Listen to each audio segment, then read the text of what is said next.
mobil 8 yang sedang saya sidik. Ya kan, apa urusannya dia SMS ke saya?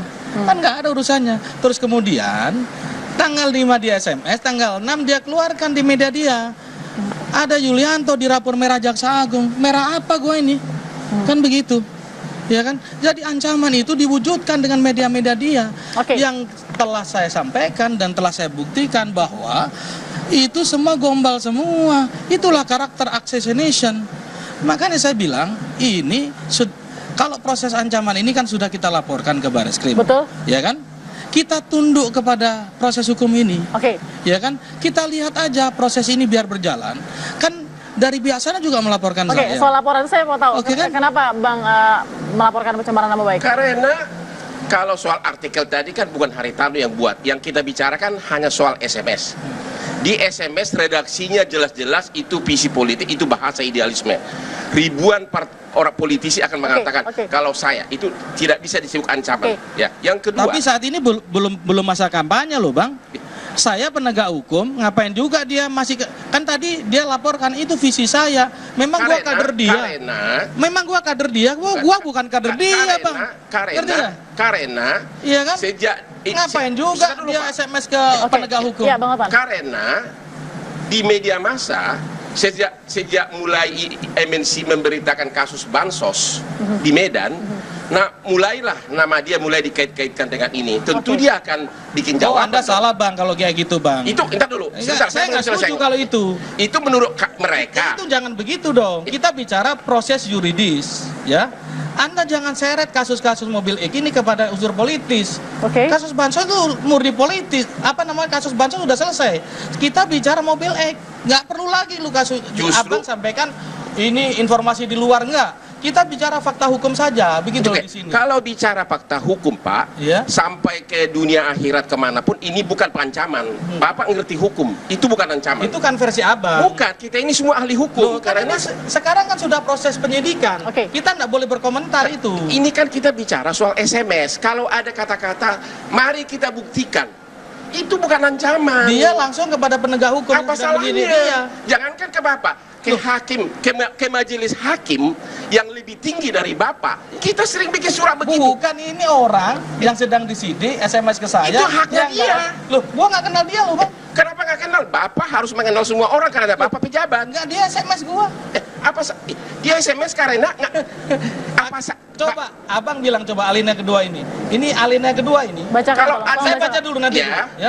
Alinea kedua ini, dia sudah menuju ke saya, ya Bang. Anda harus ingat kekuasaan itu tidak akan langgeng. Itu salah nggak tuh? Itu salah nggak kalimat saya itu? setuju. Setuju ya. Setuju kan? Tapi kemudian dia ngomong begini, saya masuk ke politik antara lain salah satu penyebabnya mau memberantas oknum penegak hukum. Nah, gua disebut oknum ini satu alinea loh ini. Salah. Yang semena-mena, yang transaksional, yang suka abuse of power. Ini satu alinea. Ini satu alinea. Ini satu alinea. Itu kan penafsiran Bapak. Anda juga menafsirkan berbeda. Dia bilang tafsiran saya. Kan dulu, Pak. Saya Oke. masuk ke sini kan untuk menegakkan. Semua orang partai juga begitu. Ini alinea jelas ini. Satu alinea, satu alinea. Kalau saya bilang ke Bapak, saya akan menegakkan. Saya akan bilang dulu, Pak. Abang mau nggak disebut sebagai oknum penegak hukum? Apa salah? Apa salah? Kalau oknum kan negatif dong. Enggak dong. Enggak, itu oknum. Itu mungkin dari segi bahasa. Itu mungkin dari segi bahasa kurang sopan, tapi itu bukan ancaman. Yang semena-mena. Sekarang saya mau tanya, siapa yang menaikkan penyidikan ini? Bukan saya loh. Ngapain dia kok SMS saya seperti ini? Dia mengatakan bukan ke Bapak. Siapa? Dia bilang saya salah satu. Ini alinea jelas dulu, ini Pak. nggak bisa dibongkar. Salah satu alasan saya masuk. Ini yang SMS kedua. Yang SMS pertama ini loh. Ini kan sudah dibahas oleh ahli bahasa. Jadi Anda, Abang lihat per alinea ini. Ini utuh. Kalau orang mengatakan saya akan berantas hukum penegak hukum, yang salah, apa salah? Anda disebut sebagai oknum penegak hukum semena-mena, mau nggak? Terus kemudian medianya nyembarin gua ada rapor merah. Tidak disebut. Memang apa gunanya? Bapak tidak disebutkan. Bapak tidak disebutkan oknum yang semena-mena. Itu bahasanya salah. Ini salah, itu tafsiran Abang. Tafsiran saya seperti ini. Makanya saya bilang saya laporkan Bareskrim biar diuji sama dia. Baik, setelah ini saya ingin dengar Pak Akyar. Saya ingin dengar Pak Akyar bagaimana membahasakannya. Tapi kita harus jeda dulu ya Pak ya. Sesaat lagi di Apa Kabar Indonesia Malam. Para alinea, benar nggak dugaan ancaman yang akhirnya sudah dilaporkan oleh Pak Yulianto ini adalah seperti ancaman? Saya tidak mau menjawab pertanyaan itu. Karena ini ada dua penafsiran terhadap kalimat yang berbeda. Pak Yulianto mengatakan ini adalah ancaman. Kemudian pihak Pak Aritano, Bung Hotman mengatakan ini bukan ancaman. Jadi ada dua perbedaan. Nah, saya menyarankan ini kan sudah diproses. Ini yang menentukan nanti kalimat-kalimat ancam atau tidak itu adalah ahli bahasa. Oleh karena itu saya tidak mau mengatakan ini ancam atau bukan, karena saya bukan ahli bahasa. Nah, biar aja, ini kan udah diproses ini perkara. Nanti ahli bahasa tentu akan dipanggil oleh pihak penyidik. Ini benar nggak? Ada nggak unsur ancaman di sini? Di dalam bahasa itu kan ada kalanya juga yang tersurat, ada kalanya tersirat. Nah, ini kan ahli-ahli bahasa nanti yang akan tahu itu. Kalau secara umum ini kan yang menerima SMS ini kan penegak hukum nih. Adalah Pak Yulianto. Interpretasinya merasa terganggu dan merasa diancam. Itu sudah menjadi ancaman atau masih bisa dibuktikan? Beliau kan merasa sudah, ini udah ancaman. Makanya dilapor ke Barreskrim. Nah, oleh karena itu, jadi kalau begitu apapun yang ahli bahasa katakan, kalau diri kita sudah merasa terancam, tidak ada pengaruhnya dong? Kenapa? Kalau ahli bahasa mengatakan itu adalah bukan ancaman, tapi kita sendiri sudah merasa diancam? Iya, nggak apa-apa. Nanti kan secara hukum. Bisa sebentar Bapak lihat SMS kedua dulu. Tunggu dulu. SMS kedua coba. Bapak juga biar lengkap SMS kedua. SMS satu sudah tahu ya Pak ya? SMS kedua coba baca SMS kedua. Yang ini bukan? Iya betul. Coba baca dulu Bapak. Ya. Mas Yulianto, kita buktikan siapa yang salah dan siapa yang SMS kedua ini lebih halus lagi. Coba dulu baca dulu Bapak. Coba. Ya, saya tadi mengatakan. Maksud saya, biar publik tahu, Mas Yulianto kita buktikan siapa yang salah dan siapa yang benar. Ini SMS kedua yang Anda rilis. Harusnya SMS pertama yang dirilis. Saya ngomong dulu Pak. Ya silakan. Siapa yang profesional dan siapa yang preman, ya? Ini bukan ancaman, ini semua orang. Tafsiran saudara sebagai penasihat hukum, tafsiran saya selaku yang merasa diancam berbeda. Jadi kalau ada orang, mari kita buktikan itu ancaman. Mari kita buktikan di Barreskrim. Sudah selesai itu. Itu ancaman. Ngerti nggak? Bapak kan ahli hukum. Ya sama-sama pakar hukum kita. Kalau ada kata-kata, Pak Yulianto, mari kita buktikan. Apa itu ancaman? Justru orang yang taat hukum akan mengatakan itu. Kalau bahasanya begini, Anda adalah oknum penegak hukum yang semena-mena. Nggak ada kata-kata, Anda salah. Ini satu, salah. Itu tafsiran saya. Nah, itu Anda salah menafsirkan. Anda juga salah menafsirkan. Redaksinya. Ini alinea 2 loh. Alinea 1 itu penafsiran. Maaf, itu penafsiran Bapak. Iya, makanya kita berbeda. Tapi bahasanya nggak begitu. Nah, bahasanya begini. Saya mau bacakan? Iya, saya bacakan. Anda harus ingat, ini satu alinea loh ya. Berarti alinea kedua ditujukan ke saya. Saya masuk ini, Anda harus, berarti dia nunjuk ke saya nih. Emang kenapa kalau ditunjuk Bapak? Apa salah? Nggak masalah. Tapi ketika bahasanya dia, saya masuk ke politik salah satu penyebabnya memberantas oknum penegak hukum. Nah, oknum penegak hukum yang semena-mena. Nggak mau gua. Itu bukan ke Bapak. Loh, bagaimana nggak ke saya? Kemudian dilenser di koran dia. Semua orang calon partai politik akan mengatakan, saya akan memberantas. Bos, ini belum masanya kampanye. Kampanye nantilah, ngerti? Masih 2 tahun lagi kok. Saya penegak hukum. Kalau Bapak berani berdebat soal restitusi pajak di TV, gimana? Bapak datangkan konsultan pajak, Bos, Bapak bertiga. Catat dulu ya. Catat dulu. Seorang penegak hukum itu tindakannya terukur. Itu pertama. Yang kedua, seorang penegak hukum itu tidak akan membawa fakta hukum kepada media. Selama ini, selama saya jadi Kasubdit, pernah nggak saya mengasih statement apapun terhadap perkara yang saya tangani? Tidak pernah. Karena kita berperang aja nanti di pengadilan. Tapi nama beliau sudah kita berperang di pengadilan. Nama beliau sudah begitu dihancurkan seolah-olah. Siapa yang menghancurkan? Itu kan ada nggak statement saya? Sebentar Pak. Oke, Pak Yulianto ini Pak. Karena Bapak membuat surat panggilan yang isinya soal kerugian negara karena restitusi pajak. Hari ini Bapak tidak berani berdebat soal restitusi pajak di hadapan konsultan pajak karena itu restitusi pajak SK dari Ditjen Pajak. Kenapa Ditjen Pajak? Saya sederhana jangan sama Bang. Saya sederhana. Buktikan bahwa transaksi antara DNK dengan dia itu bukan fiktif. Salah lagi. Anda yang salah.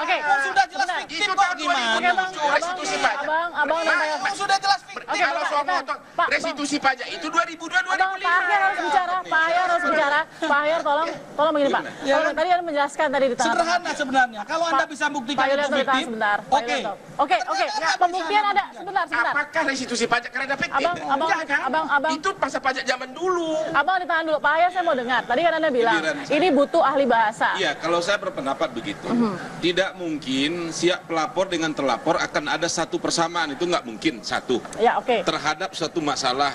Dalam hal ini adalah penafsiran kalimat Pertanyaan SMS saya ini. di kacamata pakar hukum pidana Pak Ahyar, apakah ada menemukan di sini unsur ancaman kepada seorang penegak hukum? Saya tidak mau menjawab itu karena saya bukan ahli bahasa. Oke.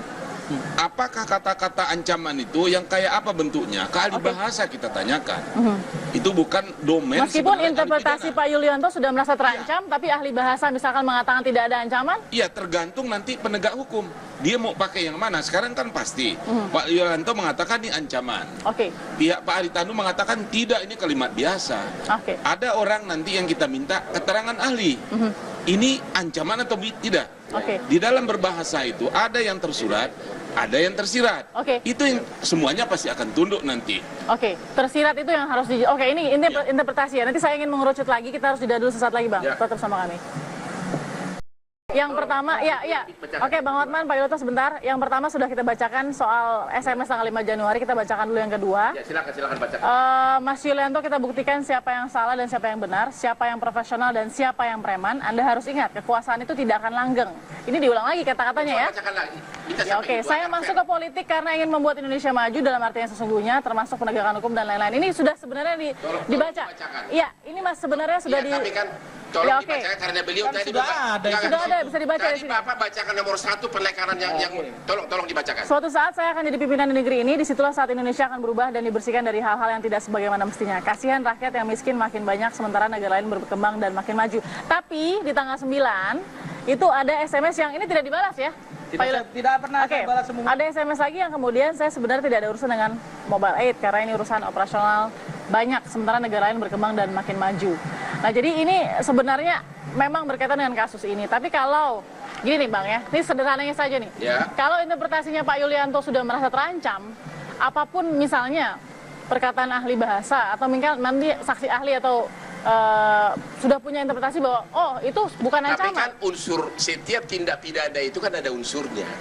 Kalau bahasa general idealisme seperti ini bukan ancaman. Bang, itu kita berbeda dong. Kok berbeda? Dia makanya tadi kan saya lihat di sini. Saya mau menyampaikan visi saya sebagai politisi. Kenapa disampaikan ke saya sebagai penegak hukum yang sedang nyidik dia? Sindangnya dia mobil 8. Memang gua kadernya. Bukan Bang. Tapi kan itu bisa. Apa kepentingannya dia nyampein ke gua? Tapi itu bukan. Tapi ingat loh Bang, dia selalu ada kaitannya dengan pertama. Yang ketiga dia bicara mobil 8. Tapi tidak ada satupun kalimat itu ancaman. Bapak boleh marah. Itu versi Abang. Tapi versi saya itu ancaman. Unsur ancaman itu ada dalam jurisprudensi dan juga dalam KUH pidana. Sama-sama kita penegak hukum. Baik, Pak Ahyar, saya ingin Anda kalau memang seperti ini kan nanti buntu ya, akan pembuktiannya ada di pengadilan begitu ya. Nah, ini prosesnya akan seperti apa sih Pak kalau dilihat nanti? Tentukan pihak ini nanti benar nih nggak ada unsur ancaman. Ini kalimat ini ada nggak memenuhi unsur ancaman? Kalau tidak ada, yang mana? Kalau tidak ada misalnya? Kalau tidak ada kan kembali kepada penyidik nanti. Bahwa ini bukan memenuhi peristiwa pidana. Sebaliknya ada pelaporan pencemaran nama baik? Nah, kalau ada pencemaran nama baik, ini persoalannya bagi kita terhadap apa pencemaran nama baiknya dulu. Itu dulu yang dipertanya. Apakah terhadap laporan? Atau terhadap hal-hal yang lain? Itu saya juga nggak mengerti. Saya belum baca alasan untuk melaporkan kembali bahwa ada pencemaran nama baik. Apakah karena ini peristiwa ini SMS dilaporkan ke Bareskrim sehingga merasa dicemarkan nama baiknya, atau ada masalah terakhir lain? Bang Hotman, kalau memang nanti pencemaran nama baik akan dijalankan, ini juga Pak Yulianto juga sudah memasukkan keberatannya, apalagi yang Anda mau melakukan pembelaan di situ? Bahasa hukum ancaman dan unsurnya jelas ada di KUH pidana dan di Undang-Undang ITE. Itu persis itu ya. Itu saya kira semua sarjana hukum sepakat. Kalau seorang pengacara atau siapapun mengatakan itu versi Abang lo ya. Versi Abang lo ya. Ya Pak. Biarkan dulu saya ngomong. Bapak sebagai penegak hukum agak sedikit lebih leluasa dong. Kalau ada kata-kata halo pejabat, mari kita buktikan. Halo Pak Julianto, kalau saya bilang begini, jangankan Mas, Saudara Julianto, apa itu ancaman? Saya tadi kan bilang enggak. Tahan dulu. Mari kita buktikan siapa yang salah, siapa yang benar. Memang itulah dalam semua perkara kita ratusan kali kirim surat begitu ke hakim, ke jaksa, ke polisi. Oke, itu kalau ada unsur itu oke, lanjut. Jadi dari segi bahasa hukum apapun itu bukan ancaman. Yang kedua, sabar Pak, Bapak pejabat itu harus lebih tenang. Oke.